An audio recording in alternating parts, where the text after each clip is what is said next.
Hello friends, स्वागत है आप सभी का आज के बहुत इंपॉर्टेंट इन्फिनेटिव के सेशन में।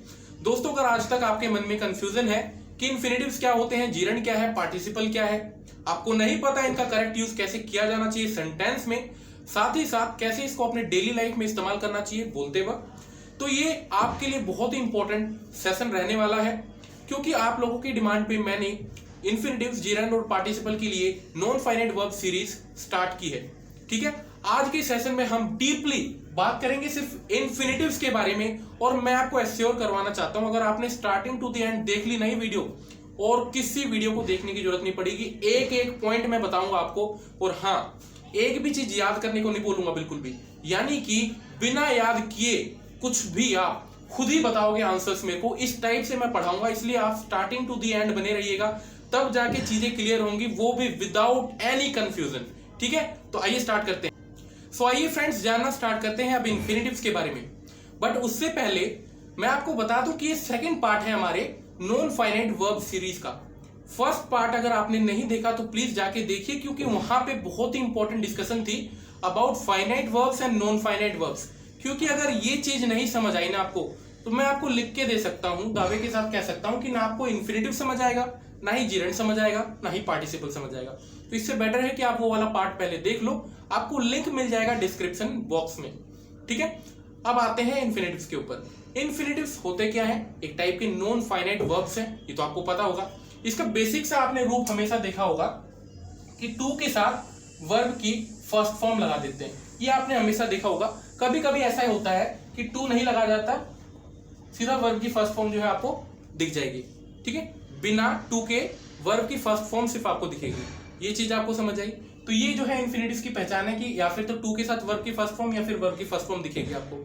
अब ये कैसे पहचान होगी कि वो प्रेजेंट इंडेफिनिट टेंस है कि क्या है, वो सारा कुछ बताऊंगा, पेशेंस रखिए बस। मैंने आपको कहा था स्टार्टिंग टू द एंड देखनी वीडियो। ठीक है, अब आइए समझाते हैं थोड़ा सा इन्फिनेटिव्स के बारे में। देखिए, जब मैं बोलता हूं इन्फिनेटिव्स, तो याद रखिएगा एक ऐसे वर्ब है ये जो कि आपको लगेगा कि वर्ब है, लेकिन जब इनका सेंटेंस में यूज हो जाएगा तो ये अपना रूप चेंज कर लेते हैं।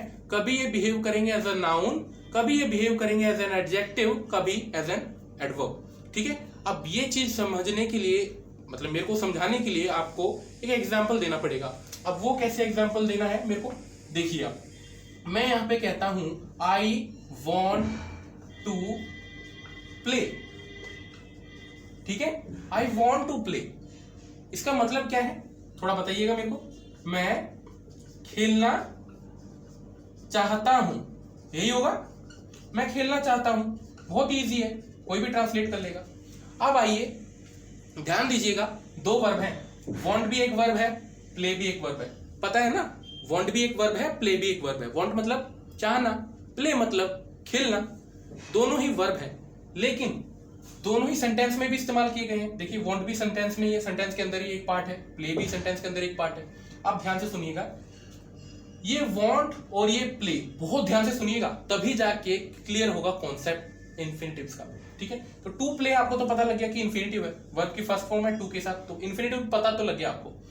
अब यहाँ पे बताइए कि दोनों वर्ब हैं, दोनों में से एक फाइनाइट वर्ब है, एक नॉन फाइनाइट वर्ब है, कौन सा है बताओ? ये है आपका फाइनाइट वर्ब। पूछो कैसे? मैंने आपको कहा था कि फाइनाइट वर्ब वो वर्ब होते हैं जिनको असर पड़ता है, जिनको फर्क पड़ता है किससे? सब्जेक्ट से। अगर मैं आई की जगह ही कर देता तो क्या आप वांट का वांट बोलते? तब आपको वांट्स बोलना होता, ही वांट्स टू प्ले। लेकिन टू प्ले ही रहता, यानी कि इस वाले वर्ब को कोई फर्क नहीं पड़ रहा, इसको पड़ रहा है, यानी कि ये वाला वर्ब क्या हो जाएगा? फाइनाइट वर्ब हो जाएगा, और ये वाला हो जाएगा आपका नॉन फाइनाइट वर्ब। ठीक है, ये चीज तो आपको समझ आ गई, इतनी चीज आ गई, इसको मिटा देते हैं, इसका कोई काम नहीं है। ये मेरे को समझाना था आपको। आई को दोबारा लिख देते हैं, जो जैसा था वैसे ही लिख देते हैं पूरा। ये आई था आपका, ठीक है, और ये ऐसे हो गया।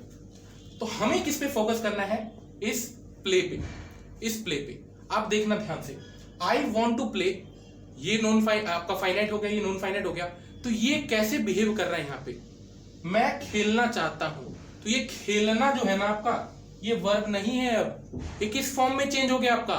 नाउन की फॉर्म में। किसकी फॉर्म में? नाउन की फॉर्म में। तो अब आपको समझ आई मैं क्या कहना चाह रहा था, कि इन्फिनेटिव्स भले ही आपको वर्ब जैसे दिखेंगे, लेकिन जब इनका सेंटेंस में यूज हो जाता है तब ये बिल्कुल भी वर्ब की तरह बिहेव नहीं करते। ये किस किस फॉर्म में बिहेव कर सकते हैं आपका? हो सकता है कि नाउन की फॉर्म में बिहेव करे, हो सकता है कि एडजेक्टिव की फॉर्म में बिहेव करे, या हो सकता है एज एन एडवर्ब बिहेव करे। ये मैंने आपको बताया था स्टार्टिंग में ही वीडियो के, ठीक है। अब मैं इसको मिटा देता हूं। ये तो आपने देखा कि मैं खेलना चाहता हूं, खेलना यानी कि एक मूवमेंट, मान लो मैं क्रिकेट खेलता हूं, तो आपने उस मूवमेंट का नाम क्या दे दिया? नाउन का मतलब क्या होता है? किसी चीज को नामांकित करना, नाम देना। इसका नाम मैंने मार्कर दिया। तो ऐसे जब मैं खेलता हूं, मान लो मैं क्रिकेट खेलता हूं, तो उस खेल को, उस मूवमेंट को, उस बॉडी मूवमेंट को मैंने क्या नाम दिया? खेलना। अगर मैं ऐसे ऐसे कर रहा होता अपने दांतों को, तो आप क्या बोलते? ये खेल रहा है? नहीं। इस मूवमेंट को आप क्या नाम देते? और किसी चीज को नाम देना ही क्या कहलाता है? नाउन कहलाता है। तो इस मूवमेंट को आप क्या कहते? ब्रश कर रहे हैं सर तो ब्रश कर रहे हैं, ठीक है। तो आपने उस मूवमेंट का नाम क्या दिया? ब्रश करना। तो वो भी एक नाउन हो गया। तो जिस भी चीज को कोई नाम देते हो आप, अब मैं ऐसे ऐसे कुछ लिख रहा हूं यहाँ पे, तो आप क्या बोलोगे? लिखना। इस मूवमेंट का नाम आपने लिखना दिया, ये भी एक नाउन हो गया। तो सिमिलरली ये प्ले जो है आपका, खेलना, एक नाउन हो गया। अब मैं आपको यूज करके दिखाता हूं इन्फिनेटिव को एज एन एडजेक्टिव। कभी कभी होता क्या है कि ये एडजेक्टिव के रूप में भी इस्तेमाल किए जाते हैं, कभी कभी एडवर्ब के रूप में भी। तो मैं सारे एग्जांपल्स आपके सामने जो है देना चाहता हूं, ठीक है। तो ध्यान से सुनते रहिएगा।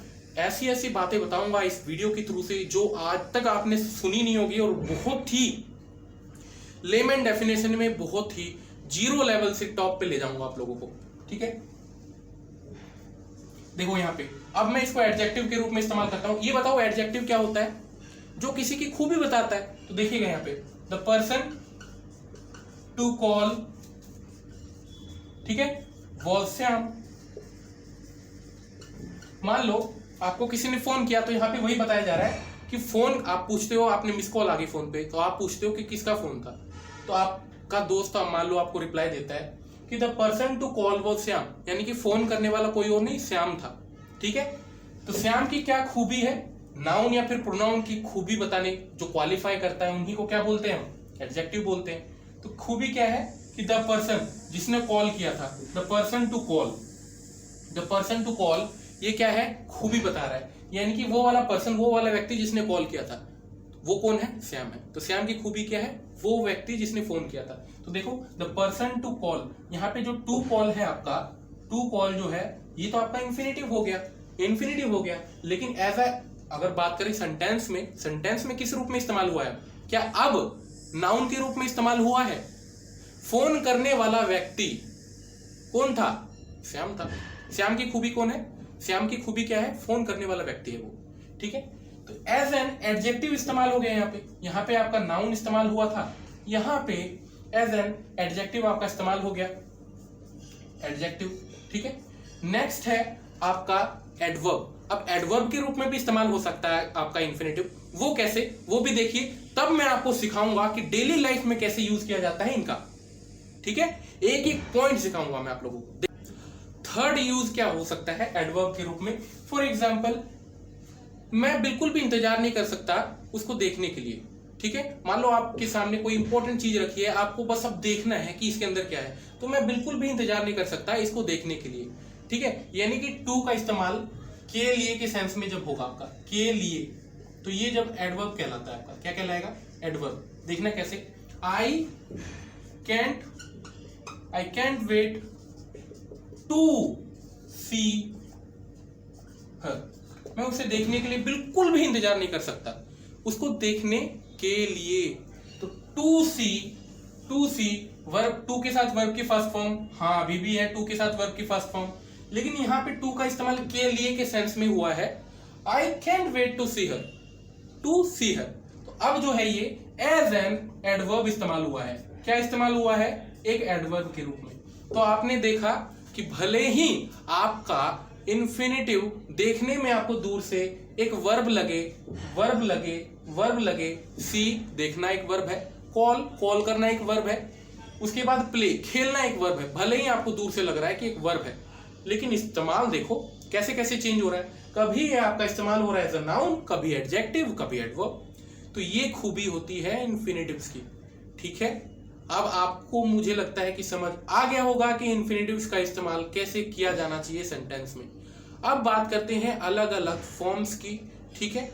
आज अगर कुछ पार्ट्स रह गए तो मैं आपको नेक्स्ट पार्ट में बताऊंगा। But be sure to watch all the parts, तभी जाके आपको ये चीजें समझ आएंगी। ठीक है, आइए इसको मिटाते हैं। सो फ्रेंड्स, आपने तो जान लिया कि इंफिनिटिव का एज अ एडवर्ब, एडजेक्टिव, आपका नाउन इस्तेमाल किया जा सकता है। और भी अलग यूज होते हैं, बात करेंगे इनके बारे में अभी। बट पहले मैं थोड़ा सा आपको टाइप्स के बारे में बता देना चाहता हूं, तब जाके चीजें और ज्यादा क्लियर होंगी। ठीक है, पहला होता है आपका बेयर या फिर जीरो इन्फिनिटिव, जिसे आप बोलते हो। बेयर मतलब खाली, नग्न। ठीक है, फॉर एग्जाम्पल बेयर इन्फिनिटिव किसको बोला जाता है? बिना टू के इस्तेमाल जब हो जाए आपका वर्ब। ठीक है, टू की जरूरत नहीं पड़नी चाहिए। सेकंड है आपका परफेक्टिव। परफेक्टिव से कहीं ना कहीं परफेक्ट आपके मन में आ रहा होगा, हैज, हैव, इस टाइप से कुछ चीजें आ रही होगी, बिल्कुल सही है, यही पढ़ेंगे हम इसमें। कंटिन्यूअस में कहीं ना कहीं आईएनजी दिमाग में आ रहा होगा, बिल्कुल सही है। Next is your split infinitive. एक चीज मैं बता दूं आपको, कहीं किताबों में नहीं मिलेगा। ठीक है, आप वैसे ढूंढना। ठीक है, आपको पता लगेगा कि स्प्लिट इन्फिनिटिव का हम तो यूज करते हैं, बट गलत है, ग्रामेटिकली रॉन्ग है। विक्टोरियन एज में विक्टोरियन जो लोग थे उन्होंने माना कि स्प्लिट इन्फिनिटिव का यूज रॉन्ग है, और हम करते भी हैं। मैं बताऊंगा इसके बारे में भी आपको। ठीक है, चलिए सबसे पहले मैं थोड़ा सा आपको बेयर इन्फिनिटिव के बारे में बता देता हूं। बेयर इन्फिनिटिव क्या बोलता है कि आपको वर्ब की फर्स्ट फॉर्म यूज करना है, टू इसके आगे नहीं लगाना। फॉर एग्जाम्पल आप बोलोगे कि सर एग्जाम्पल दीजिए, ऐसे नहीं समझ आ रहा मैं बिल्कुल भी। जी हाँ, बिल्कुल दे देता हूं एग्जाम्पल। अगर आप ऐसे बोलते हो, पहले इसको देखिए, आई वॉन्ट टू प्ले, तो क्या ये बेयर इन्फिनिटिव है? नहीं है, क्योंकि आपने वर्ब की फर्स्ट फॉर्म के आगे टू लगा रखा है। ये थोड़ी है, ये तो नहीं है। एग्जाम्पल देखिएगा, अब सॉलिड एग्जाम्पल देता हूं मैं आपको। फॉर एग्जाम्पल आप बोलते हो ही कैन स्पीक फास्ट। एक एग्जाम्पल ये हो गया आपका। ध्यान से देखिएगा, यहां पे क्या है, कैन के बाद स्पीक है और वर्ब की फर्स्ट फॉर्म लगा रखी है मैंने। अब ये बताओ, क्या कैन आपका किसी टाइप का वर्ब है? जी हाँ, वर्ब है ये, ऑक्सिलरी वर्ब है ये। ऑक्सिलरी वर्ब में आपका मोडाल्स होता है ना, कैन, कुड, शैल, शुड, तो ये भी तो वर्ब की एक फॉर्म है, तो ये तो है। यानी कि जब भी मैंने आपको कहा था कि दो वर्ब आ जाए ना, तो ध्यान रखिएगा, चौकन्ना हो जाइएगा, कहीं कोई इन्फिनिटिव तो नहीं है, कोई जीरेंट तो नहीं है, कोई पार्टिसिपल तो नहीं है। तो यहाँ पे आपको दिख गया। अब देखो, जीरेंट की पहचान होती है, लास्ट में आपको आईएनजी दिख जाएगा, तो जीरेंट तो है नहीं। पार्टिसिपल में पढ़ाऊंगा, लास्ट में ईडी भी दिख सकता है, आईएनजी वो अलग से पढ़ाऊंगा मैं। लेकिन इतना पता लगा आपको कि वर्ब की फर्स्ट फॉर्म है, और वर्ब की फर्स्ट फॉर्म सिर्फ इन्फिनिटिव में लगता है आपका। तो यहाँ पे आपको पता लगा कि ये तो इन्फिनिटिव है ये। तो देख लो आप, बिना टू के इस्तेमाल किया गया है यहाँ पे, है ना। सेकंड एग्जांपल देखते हैं। देखिए, आप बोलते हो I saw her fall from the tree. मैंने उसको पेड़ से गिरते देखा। ठीक है, I saw her fall from the tree. अब देखना यहाँ पे, सॉ एक वर्ब है, इसको तो फर्क पड़ेगा, इससे लेना देना है, तो फाइनाइट वर्ब हो गया। नेक्स्ट इज योर फॉल, दूसरा एक वर्ब आ गया सेंटेंस में, और ये बिना टू के इस्तेमाल किया गया है, तो ये भी कौन सा हो जाएगा आपका? बेयर इन्फिनिटिव हो जाएगा। वर्ब की फर्स्ट फॉर्म सिर्फ विदाउट टू, तो बेयर इन्फिनिटिव है। तो मैंने उसको पेड़ से गिरते देखा, तो ये क्या हो गया आपका? एक बेयर इन्फिनिटिव का एग्जाम्पल हो गया। तो इस टाइप से आपके सेंटेंसेस में बेयर इन्फिनिटिव का इस्तेमाल किया जा सकता है। आपने इस चीज को भी फील कर लिया यहाँ पे। ठीक है, I saw her fall from the tree, I saw her drive the car. ठीक है, इस टाइप से आप कुछ भी बोल सकते हो। चलिए, अब मैं इसको मिटा देता हूं। बेयर इन्फिनिटिव आपको समझ आ गया होगा आई थिंक। बेयर इन्फिनिटिव में विदाउट टू का इस्तेमाल करके सेंटेंसेस फॉर्म किए जाते हैं। मैं आपको प्रैक्टिस करवाऊंगा आज की इस वीडियो में, नहीं तो नेक्स्ट पार्ट में, but be sure to connect with me with all the parts. ठीक है, चलिए इसको मिटा देते हैं। नेक्स्ट है आपका परफेक्टिव इन्फिनिटिव। परफेक्टिव से आपको क्या समझ आ रहा है कि कोई चीज हो गई होगी पहले, है ना, कोई चीज पहले हो गई होगी और हैज, हैव, हैड, इनमें से कुछ दिमाग में आ रहा होगा। तो बिल्कुल सही जा रहे हो आप, मैंने अभी बताया था आपको। इनका इस्तेमाल कैसे किया जाता है? फॉर एग्जाम्पल, उसने मान लिया कि उसने गाली दी थी, या उसने मान लिया कि उसने चोरी की थी, इस टाइप से आप बोल सकते हो। तो ही एडमिटेड, उसने मान लिया। तो ये तो आपको फाइनाइट वर्ब है, क्योंकि इसको इससे लेना देना है। अब आगे देखिएगा, ही एडमिटेड टू के बाद हैव के बाद अब्यूज्ड, गाली देना। तो he admitted to have abused Rohan. ठीक है। उसने मान लिया कि उसने गाली दी थी किसको, रोहन को। तो टू हैव अब्यूज्ड आपका क्या है, एक परफेक्टिव इन्फिनेटिव है।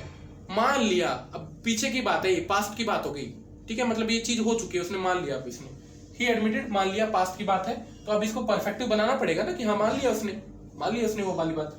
टू हैव अब्यूज्ड, देखो टू हैव अब्यूज्ड, तो टू हैव अब्यूज्ड ये आपका क्या है, परफेक्टिव इन्फिनेटिव है।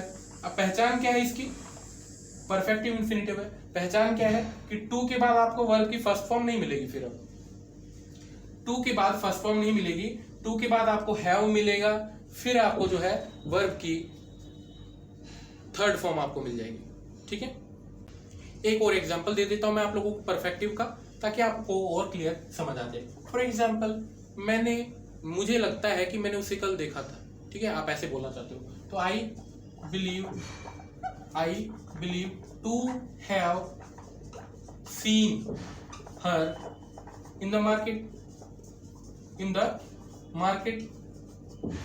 मुझे ऐसा लग रहा है कि मैंने उसको कल मार्केट में देखा था।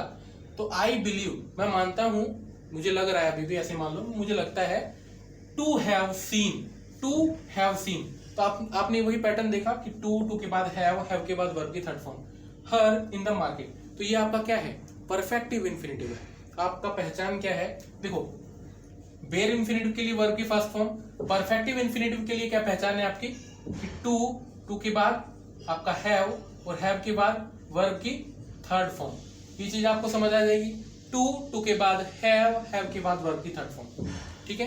हैज नहीं आता, टू हैज सीन नहीं, टू हैव आता है, टू के बाद हैव ही आएगा, वर्ब की थर्ड फॉर्म आपका। तो अब आई होप कि आपको बेयर भी समझ आ गया और परफेक्ट भी समझ आ गया। बेयर को थोड़ा और अच्छे से डिफाइन करेंगे नेक्स्ट पार्ट में। आज की इस वीडियो में मैं आपको मोटा मोटा बताना चाहता हूं, ठीक है, ताकि आपको ये चीजें समझ आ जाए, ठीक है। So friend, next is your continuous infinitive. दोस्तों एक मैं बात बोलना चाहूंगा, ये जो इन्फिनेटिव का टॉपिक है, कम से कम इसको 2 सेशन चाहिए। तो आज इस सेशन में सिर्फ मैं आपको मोटा मोटा बता रहा हूं अभी, नेक्स्ट सेशन में हम अच्छे से एग्जाम्पल के साथ बहुत सारी चीजें करेंगे, ठीक है। तो पेशेंस रखिए, आज मोटा मोटा सीखिए कि ऐसे ऐसे भी हो सकता है, इस फॉर्म में भी हो सकता है, ठीक है। चलिए, next is your continuous infinitive. As I said, देखिए कंटिन्यूअस क्या बोलता है, ठीक है, I hope to be living in a tree, ठीक है। तो मैं एक पेड़ में रहने की आशा करता हूं। तो देखिए यहाँ पे आपने क्या लिखा है, होप तो एक फाइनाइट वर्ब है, इसको इससे फर्क पड़ता है। अगर यहाँ पे ही होता तो आप होप्स लगाते, he hopes to be living in a tree, तो ये तो फाइनाइट वर्ब है। इसके बाद लिविंग ये आपका कैसा है, ये आपका देखिए टू बी लिविंग एक साथ है ये पूरा, तो इसलिए ये आपका कहलाएगा क्या, कंटिन्यूअस इन्फिनेटिव। इसलिए मैं आपको कह रहा था कि जनरली आपने देखा होगा कि टू के बाद वर्ब की फर्स्ट फॉर्म या फिर वर्ब की फर्स्ट फॉर्म हद तक सुना होगा ज्यादातर, लेकिन परफेक्टिव इन्फिनेटिव में वर्ब की थर्ड फॉर्म चेंज हो गई। अब वर्ब की फर्स्ट फॉर्म के साथ आईएनजी जुड़ रहा है। तो हर एक फॉर्म में अलग अलग चीजें हैं, ये मैं आपको आज की इस वीडियो में बताना चाहता था। इसलिए नेक्स्ट पार्ट देखिएगा, बहुत सारी चीजें हैं सीखने को, ध्यान से देखिएगा सारे पार्ट्स, ठीक है। तो यहाँ पे आपको क्या पता लगा कि I hope to be living, यानी कि टू बी और लिव जो आपका वर्ब की फर्स्ट फॉर्म था उसके साथ आईएनजी और चिपका दिया मैंने, ठीक है। तो इसलिए इसको मैंने कंटिन्यूअस इन्फिनेटिव बोल दिया, क्योंकि टू का तो इस्तेमाल किया गया है यहाँ पे। तो टू बी लिविंग, तो आपने ये चीज देखी कि किस टाइप से आपका कंटिन्यूअस इन्फिनेटिव बनाया जा सकता है। Next is your split infinitive. मुझे नहीं लगता अभी इसकी और ज्यादा एग्जांपल देने की नीड है, क्योंकि मैं आपको अच्छे से एग्जांपल्स करवाऊंगा नेक्स्ट पार्ट में, ठीक है। Next is your split infinitive. आइए इसको समझते हैं। देखिए मैंने अभी आपको कहा था कि आप भी इस्तेमाल करते हो स्प्लिट इन्फिनेटिव का डेली लाइफ में, लेकिन वो गलत है। स्प्लिट इन्फिनेटिव ग्रामेटिकली गलत माना जाता है। मैं आपको बताऊंगा होता क्या है, बट वो गलत है यूज। कहीं कहीं पे इसका एक्सेप्टेबल है इसका यूज, बट कहीं पे ये नॉन एक्सेप्टेबल है, ग्रामेटिकल मिस्टेक माना जाता है। तो आप देखना कैसे। For example, I asked her to boldly reply Sumit, ठीक है। तो अब यहाँ पे देखिए, यहाँ पे आपने टू के बाद वर्ब की फर्स्ट फॉर्म तो है आपकी, टू के एग्जैक्ट बाद नहीं है, लेकिन बीच में आपने एडवर्ब लगा दिया, और यहीं पे ये वाली चीज जो है मिस्टेक मानी जाती है। यहीं पे ये वाली चीज मिस्टेक मानी जाती है कि आपको तो लगेगा ठीक है, मैंने उसको बोल्डली सुमित को रिप्लाई देने को कहा, ठीक है, बहुत ही निडर रूप से उसको मैंने कहा कि सुमित को जवाब दो, आपको लगेगा सही है, इंग्लिश में भी आपको कई कहीं जगह पे जो है इसको सही यूज माना जाता है, मैंने आपको अभी बताया। लेकिन ग्रामेटिकली अगर देखें तो ये जो है रॉन्ग है, टू बोल्डली रिप्लाई गलत है, ठीक है। सीधा आप इसको बोल्डली मत लगाइए, यहाँ पे आप बोल सकते हो asked her to reply Sumit. अगर ये ऐसे होता तब तो ठीक है, तब तो कोई प्रॉब्लम नहीं है। बीच में कारण क्या है कि बोल्डली जो है एक एडवर्ब है वो मत लगाओ। कहने का मतलब ये है, ये जो यूज है ना आपका, ये आपका स्प्लिट इंफिनिटिव का यूज है, बट मेरे प्यारे दोस्तों ये गलत माना जाता है। बीच में आप टू के बाद एक एडवर्ब लगा दो, ये ग्रामेटिकली रॉन्ग माना जाता है कहीं कहीं पे। तो बस मेरे को ये चीज समझानी थी। अगर आप चाहते हो यूज करना तब तो ये है टू बोल्डली रिप्लाई, यही आपका स्प्लिट इंफिनिटिव है। स्प्लिट कर दिया आपने, बीच में कोई चीज, बीच में जो है एक चीज जो है आपने इंसर्ट कर दी, ठीक है। और करेक्ट क्या माना जाएगा, यही माना जाएगा करेक्ट आपका कि आप बीच में जो है बोल्डली मत लगा दो टू और रिप्लाई के बीच में, ठीक है। तो ये है आपका स्प्लिट इंफिनिटिव। नेक्स्ट पार्ट में मैं और अच्छे से बताऊंगा आपको इंफिनिटिव्स के बारे में। आज के इस वीडियो को यहीं पे जो है थोड़ा सा पॉज देते हैं, ठीक है। अच्छे से जो भी चीजें मैंने आपको आज समझाई हैं वो दिमाग में बिठा के रखिएगा, तभी जाके कल वाला सेशन जो है वो और इंटरेस्टिंग लगेगा आपको। हाँ, be sure to watch that video that will be uploaded, ठीक है। उसको भी देखिएगा, ये नहीं कि इसको देख लिया और आपने छोड़ दिया, फिर वही बात होगी कि आपको समझ नहीं आएगा फिर कुछ भी, ठीक है। So will meet you in the next upcoming session, बने रहिएगा उसमें भी हमारे साथ, ठीक है। और एक चीज मैं बता देना चाहता हूं आप लोगों को कि मेरे द्वारा नमस्ते इंग्लिश ऐप पे स्पेशल कोर्सेज चलाया जा रहा है, अनलिमिटेड कोर्स के नाम से। आप अगर ज्वाइन करोगे तो वहां पे बहुत सारे अनलिमिटेड कोर्स मेरे द्वारा पढ़ाया जा रहा है, ठीक है। तो आप वहां पे जाके ज्वाइन कर सकते हो। नमस्ते इंग्लिश ऐप को डाउनलोड कीजिए पहले और सिंपली लॉग इन कीजिए अपनी ईमेल आईडी से, और वहां पे आप मेरे कोर्स में जाओ, ज्वाइन करो, देखो कितना मजा आएगा। वहां पे मैं अभी प्रीपोजिशन वगैरह पढ़ा रहा हूँ बहुत ही डीप तरीके से, ठीक है। तो ज्वाइन कीजिए, वहां पे भी बहुत मजा आएगा आप लोगों को। आई एश्योर यू गाइस, ठीक है। तो अभी के लिए बस इतना ही। Will meet you in the next session. आप हंसते रहिए, खिलखिलाते रहिए। Thank you.